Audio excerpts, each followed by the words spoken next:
Video menee Karina Einosta ja kissat. Eino ja kissa. Ja tuota.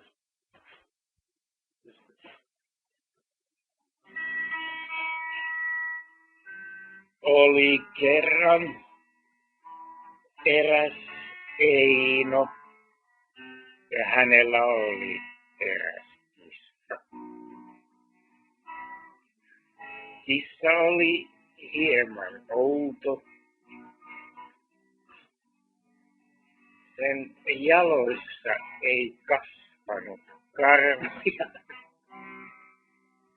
vaan ainoastaan kyljeniä.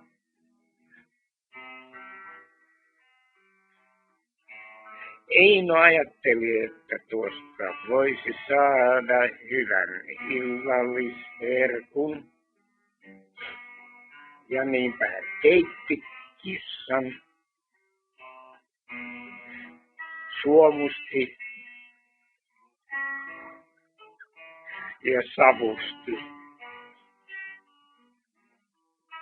Mutta ei kuitenkaan syönyt sitä itse, vaan antoi sen syötäväksi naapurin Lillille,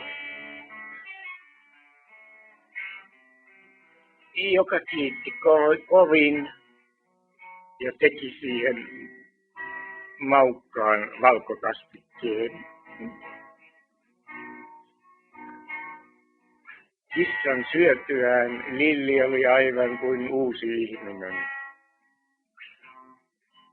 Hänellä kasvoi tankeat niskaharjakset ja selässä näkyy olevan suomuja.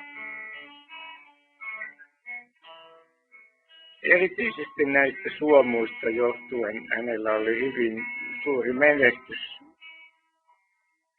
poikapiireissä.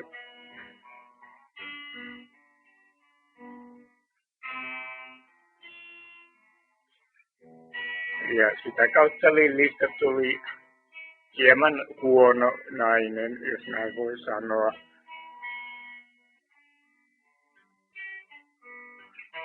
Mutta hän kuitenkin tienasi ammatillaan suhteellisen hyvät tulot.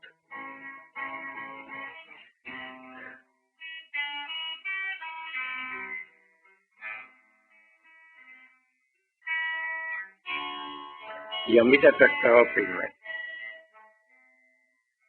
No ainakin sen, että kissaa ruuaksi laitettaessa ei kannata keittää liian kauaa aikaa, koska silloin kissa nahistuu. Ja ei ole kovinkaan hyvää syötävää nahistunut kissa.